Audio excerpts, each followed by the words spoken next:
nanti sebenarnya seberapa besar pengaruhnya nih budaya terhadap arah kebijakan dari seandainya nanti ya tim dari Amsakar seperti apa? Silakan Pak. Iya, sudut pandang atau di mana letak budaya Ya, dalam mengambil sebuah kebijakan. Jadi menurut kami, menurut saya, lihat siapa dulu yang pengambil kebijakannya ini. lihat siapa dulu. Siapa dulu? Ya, ya. Jika pengambil kebijakan orang yang paham betul, tunak betul, sebati betul dengan kebudayaan di mana dia berpijak, insya Allah dia akan bisa, dia akan mampu bagaimana mewarnai semua kebijakan itu dengan unsur-unsur budaya lokal. Persoalannya dua-duanya budayawan ini Bang, yang calon yang maju nih Bang. Iya, cuma kan Amsakarnya merupakan calon wali kota. Oke. Calon orang yang mengambil atau membuat kebijakan. Mungkin itu sedikit bedanya. Ya, ya. Jadi lebih pada titik entry point-nya Bang Amsakar jadi wali kotanya. Iya. Itu pengaruhnya sangat besar dalam penentuan Tentu tupoksi seorang wali kota dengan wakil wali kota jauh berbeda. Jauh berbeda. Jauh. Oke, Bang, sepakat nggak Bang? Kira-kira nih Bang, sepakat nggak Bang? Karena di wakil soalnya. Oke, cek. Oke, Ya. Saudara. Terima kasih, Ya, Mas Agus. Saya dengar tadi Bang Jepi mengatakan itu menurut saya. Kan? Ya, ya. Kalau saya tidak berbicara menurut saya. oke. Kita berbicara pada platform yang sudah disiapkan, visi misi yang sudah disiapkan. Oke. Ya, kalau wali kota, namanya pemilihan wali kota. Kalau pemilihan wali kota itu satu saja, tak perlu ada wakil. Tapi dalam pemilihan wali kota ini kan pemilihan kepala daerah ini adalah paket. Jadi masalah nomor 1 dan nomor 2 itu kan saling melengkapi. Kalau berbicara seperti kata Bang Jevi tadi, saya tidak rasanya kalau saya ya seperti mengabaikan nomor 2 dong kalau berbicara seperti itu. Nah, bagi kita tim Nadi Batam, kita ini kan startnya Ya. start terlambat, semua serba terlambat, tapi alhamdulillah di tim Nadi Batam itu ada kita yang bekerja untuk mensupport pikiran-pikiran kebudayaan itu, sesuatu yang menjadi poin penting untuk menata kota Batam ini. Budaya ini number one. Karena apapun juga sisi-sisi kehidupan ini kita melihat, dan itu sepakat dengan Cak Nur, dengan Bang Hardi, bahwasanya apapun sisi-sisi kehidupan ini, termasuk politik itu sendiri, itu adalah bagian dari kebudayaan. Ya. Jadi kebudayaan itu tidak bisa tidak, dia number one-nya. Jadi apapun kebijakan yang mau dibuat, kita harus pertimbangkan nilai-nilai kebudayaannya. Baik secara ekonomi, pariwisata, politiknya, hubungan, segala macam, itu kita tetap mempertimbangkan nilai-nilai budaya itu. Baik, saya Terima kasih. kembali lagi ke Bang Jewi, harus ada yang dikonfirmasi. Siap. Artinya melupakan atau menepikan nomor 2-nya katanya. Benar nggak? Ini harus di dulu. Saya tidak bicara dalam konteks bahwa tidak mengedepikan bahwa itu merupakan paket. Ya. Ya. Tetapi saya mengatakan tupoksi. Tupoksi ya. Kalau tupoksi seorang wali kota itu pengambil kebijakan bahwa nanti masukan itu bisa dari wakil, bisa dari kawan-kawan budayawan, bisa dari berbagai unsur elemen masyarakat, itu menjadi masukan. Ya. Jadi kebijakan itu kita kasih contoh ke kebijakan sekarang lah. Ya. Tetap saja dominannya kan seorang wali kota yang memutuskan. Ya, cara pandangnya seperti apa? Memandang budaya tadi.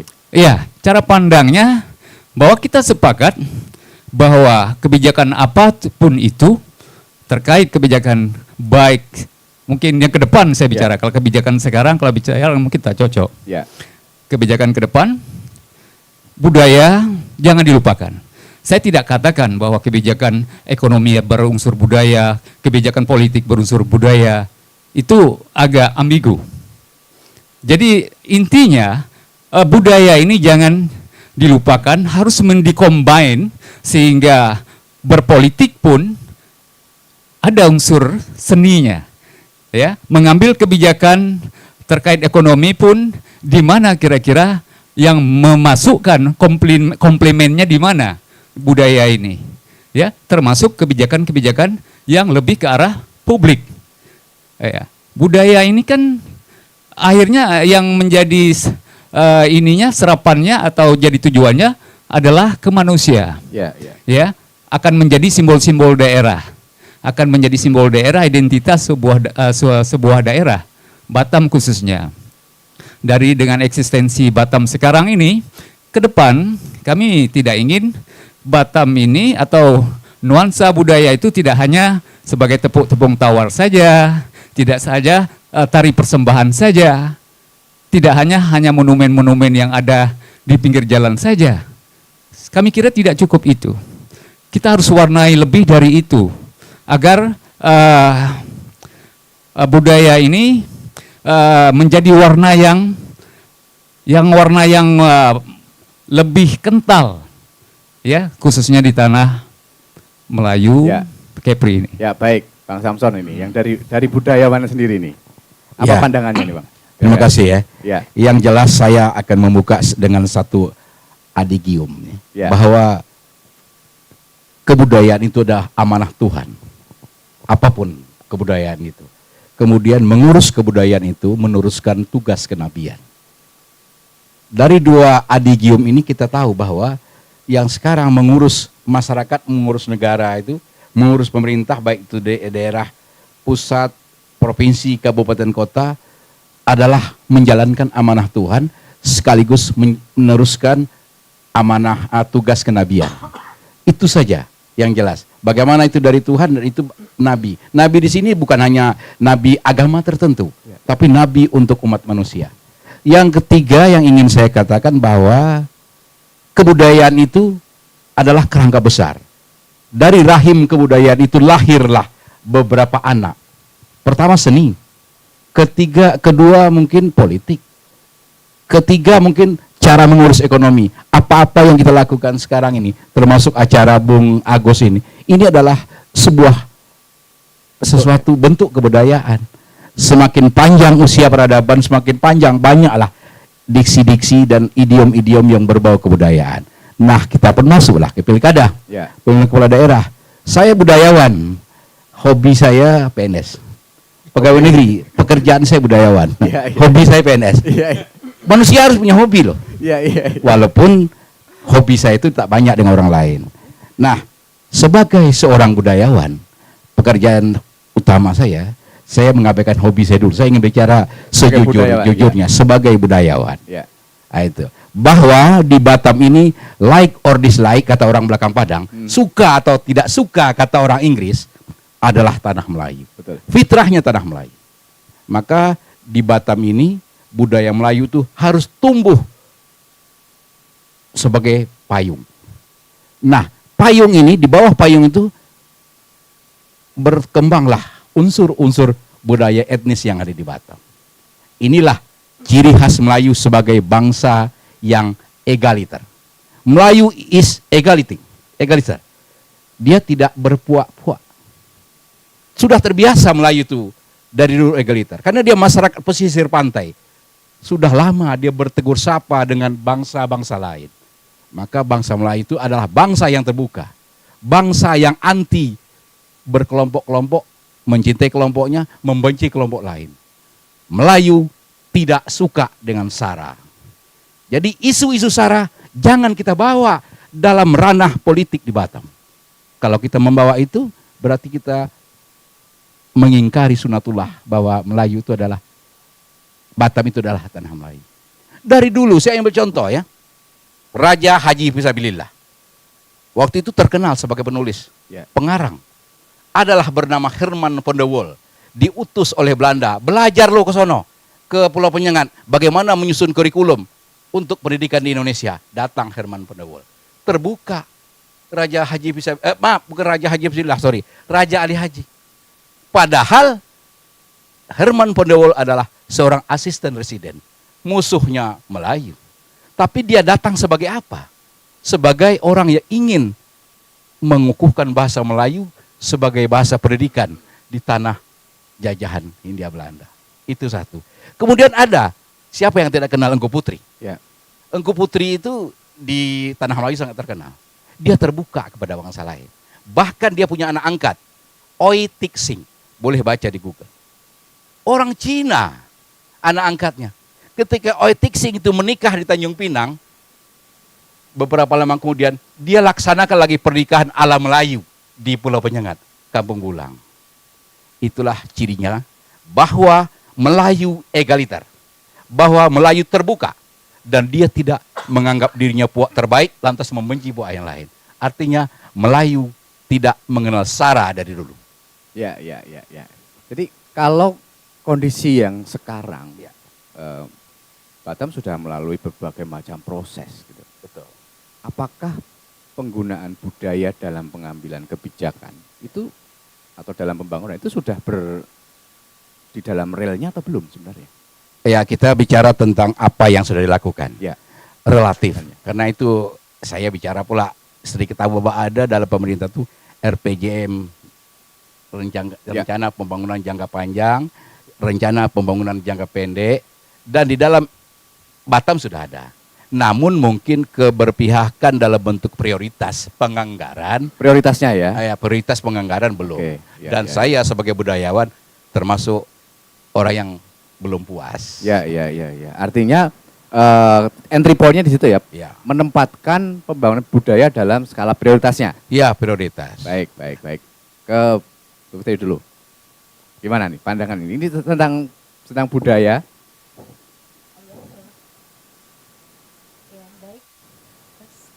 Ya. Baik, terima kasih Mas Agus. Sebelumnya izinkan dulu saya mengucapkan selamat ya kepada paslon nomor 2 karena bagi kita juga kalangan akademisi ini sebenarnya juga merupakan ya cerminan demokrasi yang sehat kan seperti itu, karena beberapa bulan atau minggu belakangan ini kita diviralkan gitu kan dengan kotak kosong, ya. dengan viral demokrasi, fenomena-fenomena seperti itu gitu, dan alhamdulillah dapat mengembirakan kita, ternyata kotak kosong di Batam gak ada gitu. Gak ada. Nah seperti itu. Ini suatu hal yang baik untuk demokrasi. Nah berkaitan dengan budaya tadi, kalau saya kan kajiannya tentang sejarah. Ya. Kita bicara sejarah Batam itu sendiri gitu. Kalau kita melihat beberapa catatan sejarah atau sumber sejarah, maka kita ketahui bahwa di Batam ini sama-sama kita tahu bahwa penghuni aslinya adalah orang Melayu kan seperti itu ya, yang dulunya adalah orang Selat gitu, atau yang disebut juga dengan suku laut, itu sekitar 231 Masehi gitu ya.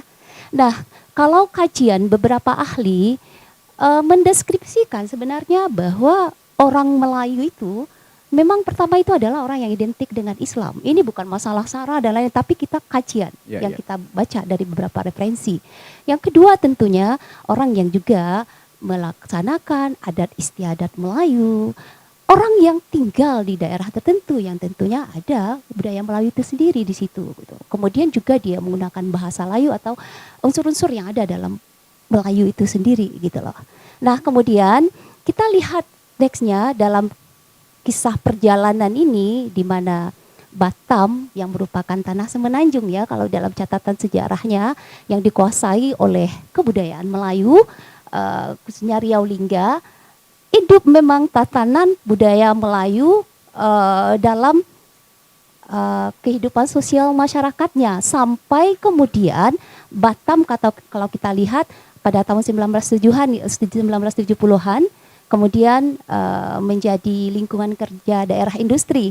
Nah, ini mengundang kemudian banyak orang datang ke Batam, sebetulnya banyak peluang kerja. Nah, ini menyebabkan juga masyarakat Batam jadi heterogen. Nah, pertanyaan yang muncul bagi kita juga, apakah kemudian masyarakat Melayu, ini bagus juga untuk kajian riset, masyarakat Melayu yang kemudian dengan kental dengan keislaman tadi dan lain-lainnya itu kemudian akan memudar seperti itu. Ternyata kita lihat dalam pembangunan yang dilakukan oleh wali kota atau pemerintah dan eksekutif selama ini, tetap Islam itu adalah ruh dari kebudayaan Melayu. Nah, ini menunjukkan budaya Melayu itu sendiri adalah kearifan lokal yang kemudian menunjukkan ini loh identitas Batam itu gitu loh. Ini ciri khas Batam kan seperti itu. Nah, dengan adanya kalau pandang kita ciri khas seperti itu, maka segala kebijakan yang diambil kemudian oleh eksekutif atau pemerintah tentu berpijakan atau berpayung atau berlandaskan kepada budaya itu gitu loh. Nah sekarang masyarakat Batam, kehidupan sosial masyarakat Batam itu sangat heterogen ya, sangat pluralistik gitu loh. Nah bagaimana kemudian para eksekutif ini nanti kan bisa merangkul identitas Melayu harus tetap unggul tetapi tidak melupakan yang pluralisme tadi itu. Ini juga merupakan intinya tugas dari tokoh-tokoh kita di sini, kemudian juga tugas dari partai politik. Makanya mohon maaf Mas izin, saya sangat senang sekali ketika memunculkan ini unik gitu loh. Budaya berbisik. Kita lihat dulu siapa ini yang berbisik di belakang gitu loh. Tapi justru ini bagi saya istilahnya apa ya? Apa istilah anak muda sekarang? Cetar menyala gitu loh Mas. Ini cetar menyala Mas gitu loh. Karena ini kelanjutannya nanti ketika sudah ini muncul paslon kedua, inilah kemudian nanti akan terlihat. Nah, bagaimana ini berikutnya season kedua. Di Batam ini seperti sebuah drama bagi saya gitu loh Mas. Baik. Nah ketika sekarang kan, ini kan kalau kita mungkin sepakat bahwa Batam juga sebagai miniatur Indonesia. Entry point-nya, payung besarnya tetap budaya lokal Melayu. Iya, sepakat Mas. Ya baik, dan itu mungkin rasanya sudah bisa disejalankan sekarang ini. Gimana Dato? Silakan minta tanggapannya Dato. Baik, terima kasih. Senang berpantun dulu. Ya, silakan. Ini yang ditunggu-tunggu ini. Ya. Dili Mas Selasih tumbuh di laman, ya, memetik pula berwarna hitam. Terima kasih kami ucapkan sudah diundang di Tribun Batam. Ya.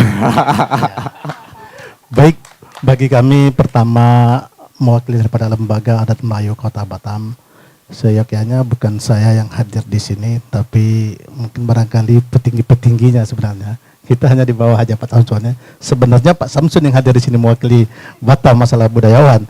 Kalau saya ini hanya hobi berpantun saja. Ya kalau masalah budaya Pak Samsun lah pakainya.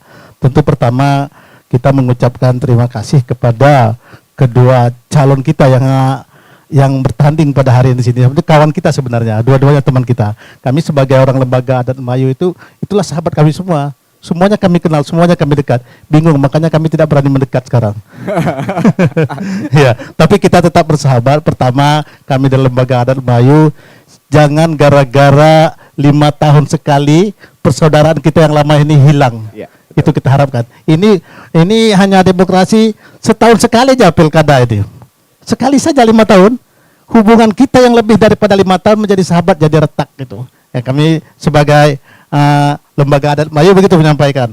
Pertama, Melayu inilah bangsa yang terbuka. Yang terbuka, siapa saja bisa datang ke Batam. Silakan. Kita boleh mengutamakan budaya-budaya lain, tapi budaya-budaya lokal kita jangan sampai hilang. Itu yang poin nomor 1. Mungkin barangkali itu Pak Samsud ya. Nah, selanjutnya kearifan lokal memang itu penting sekali. Jangan sampai tidak ada. Kita mengutamakan budaya. Hari ini banyak kita melihat budaya-budaya yang ada di Kota Batam. Silakan, mungkin barangkali sahabat saya Tarmizi ini orang Minang, silakan. Misalnya contoh budaya Minang, silakan di Batam ini, kita terbuka orang Batam ini. Tapi tentu budaya-budaya Melayu kita harus kita prioritaskan, ya kan?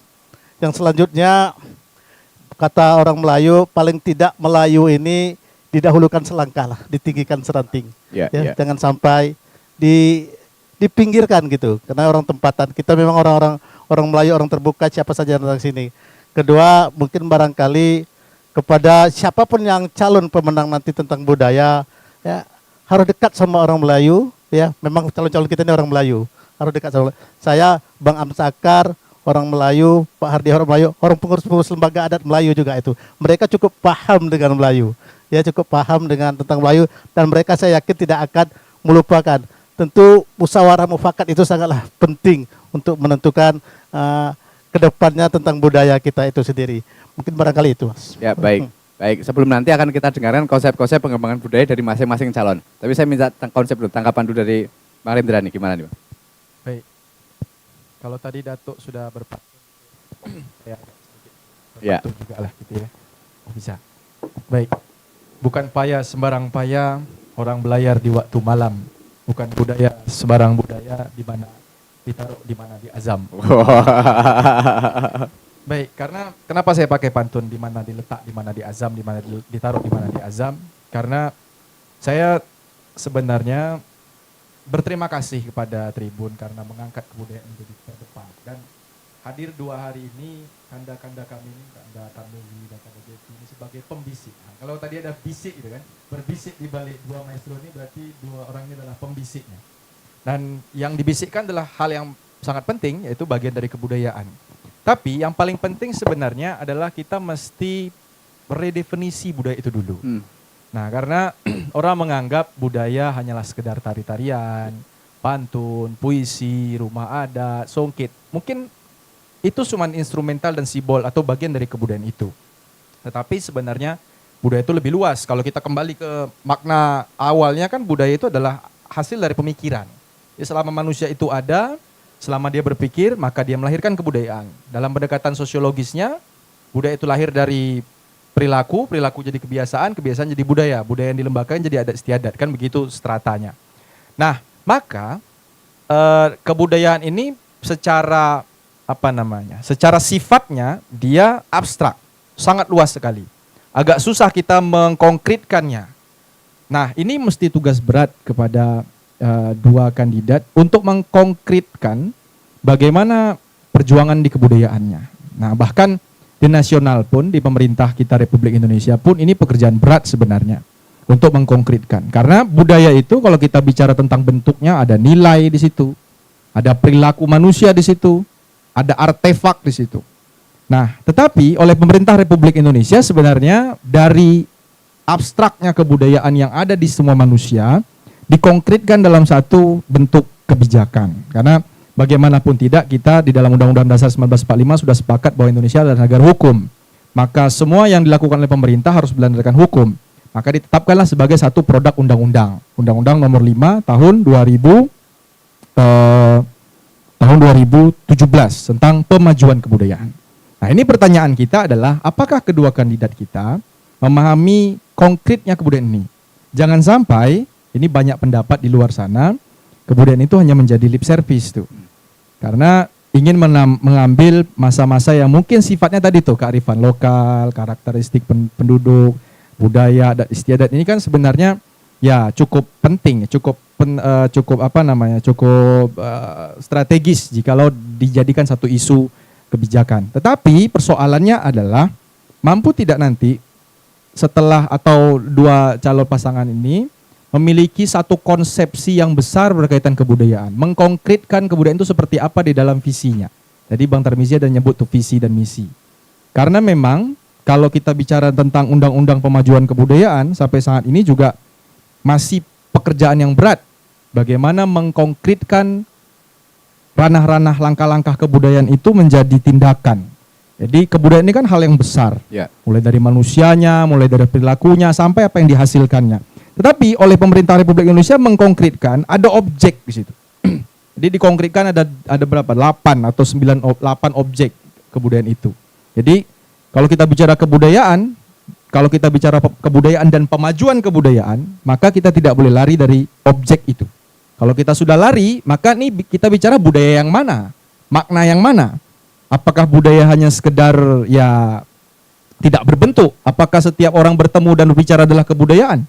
Nah, pemerintah mengkonkretkan itu menjadi 9 atau 8, ada tradisi lisan di dalamnya. Tradisi lisan, manuskrip, adat istiadat. Adat istiadat itu juga luas lagi.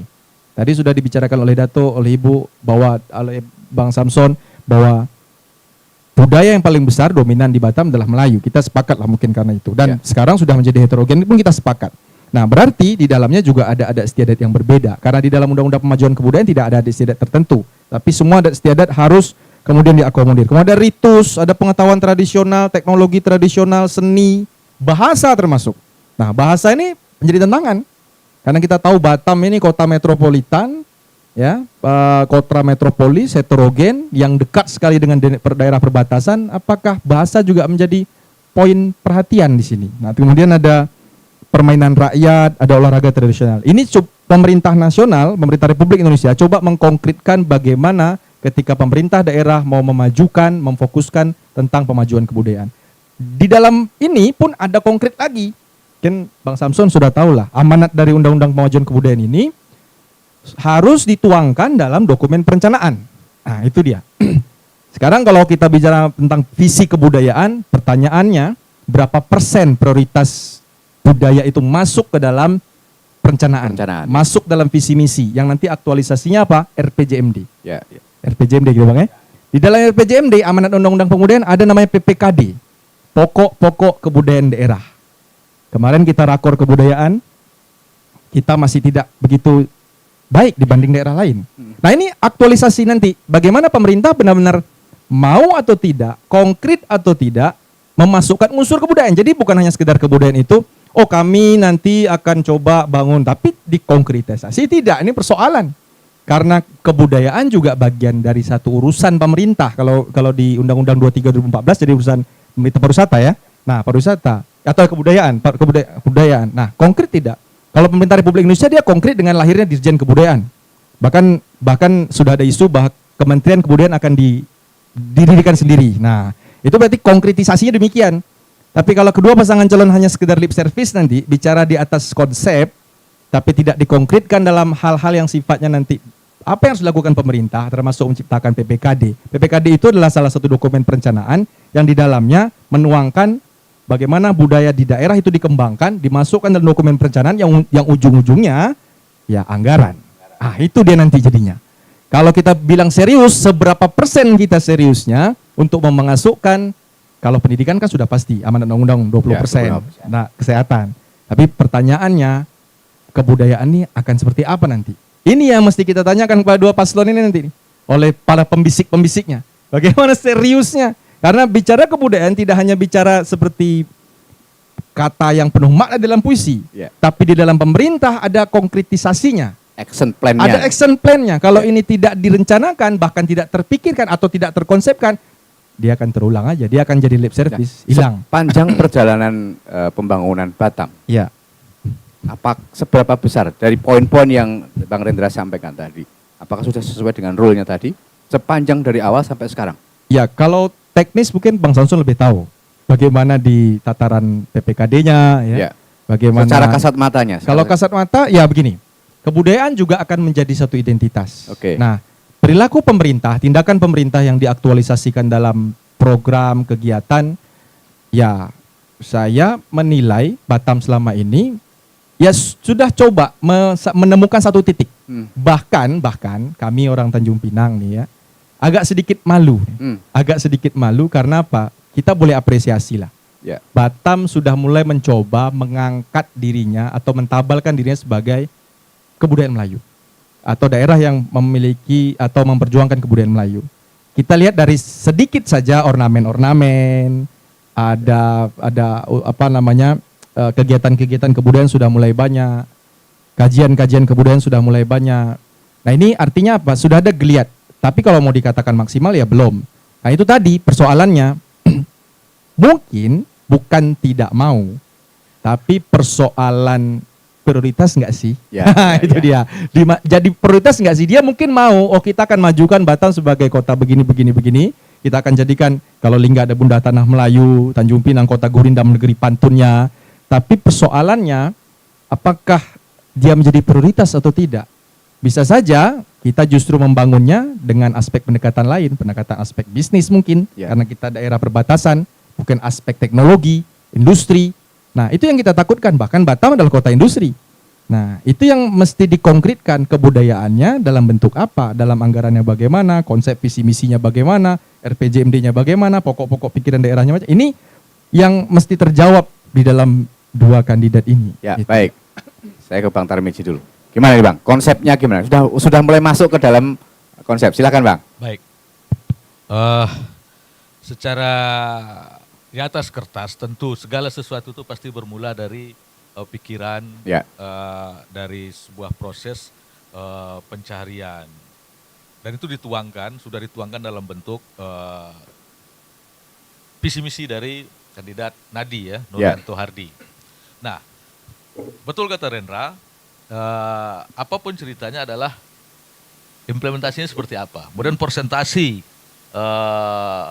pembiayaan katakan seperti apa. Kalau untuk persentase dalam visi misi yang ada pada Nadi, saya bisa mengatakan ini salah satu prioritas, salah satu prioritas utama. Macam mana letak Batam ini sebagai sebuah kota perbatasan yang berhampir langsung dengan Singapura, Malaysia. Ini menjadi satu potensi mana kebudayaan ini sebagai sesuatu yang boleh diangkat untuk tidak hanya sebagai sebuah kesenian semata untuk tepuk tangan. Kalau katakan salah satu produk kebudayaan itu adalah kesenian, musik, tari dan segala macamnya, tidak itu saja gitu. Bagaimana kebudayaan ini menjadi satu nilai yang memiliki potensi untuk mengangkat taraf hidup masyarakat dari kekayaan seni budaya kita, produk-produk kebudayaan kita. Ini bukan sesuatu hal yang mustahil. Apa yang boleh kita buat untuk menjadikan kekayaan budaya ini menjadi sesuatu yang bernilai dalam artian nilai yang kita harapkan sebagai nilai-nilai moral, nilai-nilai seni, tapi juga ada nilai-nilai ekonomi tanpa mengorbankan nilai-nilai luhur daripada produk-produk kebudayaan itu. Nah, kita di Nadi dalam perbincangan kita karena di dalam tim Nurianto Hardi Nadi Batam ini kita banyak pelaku-pelaku kebudayaan yang bersama-sama memikirkan, ikut memberikan masukan-masukan kepada kandidat kita terkait Batam ke depan yang lebih mengedepankan nilai-nilai budaya itu. Nah, hari ini kita bisa melihat bahwasanya geliat kebudayaan itu ada, tapi dia tidak terkelola dengan baik, tidak terencana dengan benar, dan inilah kita ada di sini. Saya dan beberapa yang lain ada di tim Nadi untuk sama-sama memberikan masukan itu. Nah, jadi kita sebagai sebuah daerah yang betul-betul seluruh suku bangsa di negeri ini ada di Batam, tidak hanya suku bangsa negeri Indonesia dari Sabang Merauke, tapi juga ada bangsa-bangsa asing juga yang menjadi tenaga-tenaga ahli, tenaga-tenaga profesional yang menetap di Batam, menjadikan Batam ini adalah rumah dunia. Rumah dunia yang harus kita kelola dengan benar, dengan tentunya mengedepankan bahwasanya Batam sebagai tanah Melayu, di mana bumi dipijak, di situ langit dijunjung, Melayu itu tetap menjadi payung. Ada nggak pembicaraan misalnya tadi sempat disampaikan oleh Bang Samson konsep penganggaran, prioritas dalam kaitan dengan penganggaran. Sudah ada rancangan misalnya berapa persen gitu, sudah ada belum pembicaraan di sana? Kalau untuk perancangan pembiayaan, sejauh ini kita belum sampai ke wilayah itu ya. Belum sampai ke wilayah itu. Tapi yang jelas apapun yang sudah kita bincang-bincangkan biasa di dalam forum-forum kecil di tim Nadi Batam, kebudayaan ini bukan sesuatu yang menjadi pelengkap saja dia. Sampingan saja enggak? Bukan menjadi pelengkap. Ya. Tapi kebudayaan itu adalah menjadi prioritas, salah satu prioritas utama dari Nadi Batam. Jadi tidak menjadi pelengkap untuk hanya sebatas menampilkan produk kebudayaan itu dalam bentuk tari persembahan, menampilkan produk kebudayaan itu dalam bentuk tanjak, bukan seperti itu. Itu kecil sekali. Oke. Itu sangat kecil. Baik, Bang Cepi gimana Bang? Konsepnya sebelum nanti akan ditanggapi oleh beberapa para narasumber. Silakan Bang. Iya, saya tidak ingin mendahului visi misi pasangan kami. Ya. Bang Hamsa Karli Claudia, karena juga belum fix dan belum boleh kita publikasikan. Namun seperti yang awal saya katakan tadi, ketika bicara bagaimana warna kebudayaan terhadap pengaruhnya pada pengambil kebijakan Batam nanti ke depan, makanya saya katakan tergantung siapa yang memimpin. Nah, dalam bincang-bincang kecil kami, saya sama Pak Amsakar, sambil ngopi beberapa hari lalu, ketika saya singgung topik yang akan kita bahas. Yeah. Jadi beliau mengatakan begini, dengan bahasa beliau itu, bisa mungkin saya bahasa Indonesia kan lah karena beliau berbahasa Melayu. Saya ini orang Melayu. Semua juga tahu bahwa saya juga menghabiskan waktu di organisasi KKBM. Mungkin Bang Samson, Bang Japar juga, Bang Tarmizi juga tahu. Juga merupakan bagian pengurus LAM. Beliau juga berada di perumus-perumus pengambil kebijakan untuk membuat produk-produk aturan perda dan sebagainya. Jadi beliau juga merupakan seorang seniman. Jadi sudah tentu permasalahan-permasalahan konsep atau bagaimana warna budaya ini nanti dalam pengambil kebijakan itu akan mewarnai. Jadi kita apresiasi terhadap kebijakan-kebijakan yang awal mengangkat batang terendam itu adalah pada eranya Pak Nyat Kadir. Ya. Itu saya kira tonggaknya. Ibarat mengangkat batang terendam itu. Pada saat itulah warna-warna ciri khas itu dimunculkan. Ya, berbaju Melayu pada waktu-waktu tertentu, hari tertentu, simbol-simbol monumen-monumen yang ada di beberapa ruas jalan, ya, ornamen-ornamen di berbagai kantor pemerintahan. Namun hal ini menurut kami perlu kita cari lagi langkah yang di-upgrading gitu. Ya, jadi satu, kami ingin ke depannya seperti yang kata Bung Rendra tadi, ada budaya lisan itu. Budaya lisan ini saya kira untuk lisan dalam arti bahasa Melayu ini di masyarakat itu kan kurang ini. Kalau di Riau di Kepri ini pengguna bahasa Melayu berdasarkan persentase yang paling tinggi itu kan di Lingga. Itu lebih dari 90%.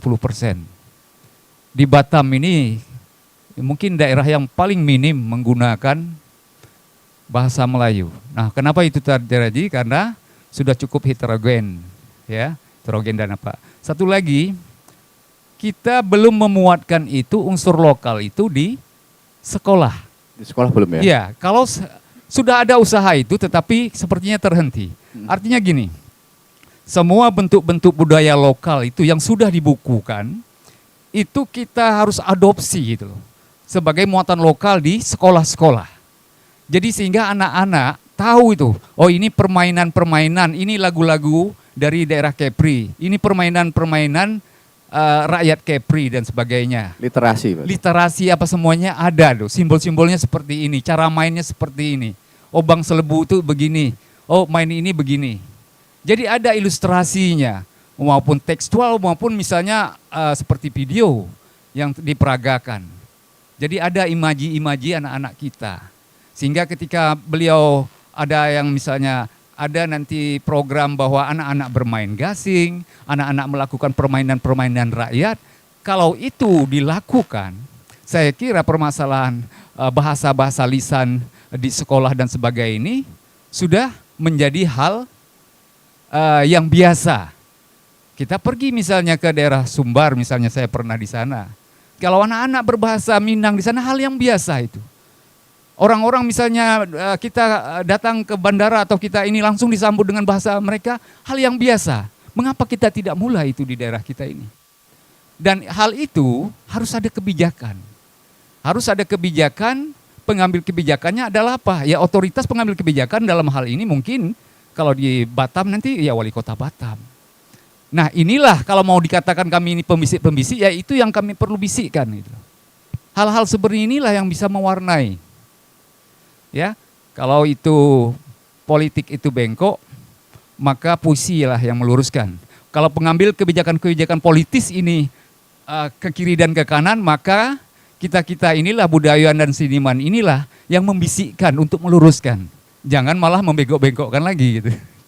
Jadi kami kira seperti itu, artinya saya katakan Amsakar, Angandanya insyaallah dikasih amanah menjadi wali kota Batam bersama Bu Claudia, kami akan memberi perhatian lebih karena kami sudah berbincang tentang hal-hal begini. Ada kerisauan kami tak ingin hanya simbol-simbol saja, hanya cukup dengan tanja, hanya cukup dengan berpakaian Melayu, tetapi tidak juga teraplikasi, tidak mengimplementasikan dalam kehidupan keseharian kita. Yang paling penting itu, ya. Nah, itu tadi mudah-mudahan seperti kata Bang Samson, kita ingin Melayu ini, budaya Melayu menjadi simbol, menjadi pilar, menjadi payung di mana unsur-unsur keberagaman tadi, pluralisme tadi, heterogenitas tadi menjadi bagian yang tak terpisahkan. Bang Amsakar ada mengatakan, mengibaratkan Batam ini, ya, Batam ini heterogenitas itu seperti ornamen, instrumen yang berbeda-beda. Tetapi ketika instrumen ini dimainkan dengan harmoni tertentu sampai di dalam sebuah orkestra, betapa indahnya. Itulah yang ingin kami lakukan, bahwa keberagaman ini, ya, heterogenitas ini akan menjadi nilai lebih dari Batam melalui output budaya ini tadi. Semua kebudayaan yang begitu beragam itu menjadi nilai tambah. Apakah itu nilai jualnya di pariwisata atau lain. Menjadi identitas yang dimana tetap payungnya adalah budaya Melayu.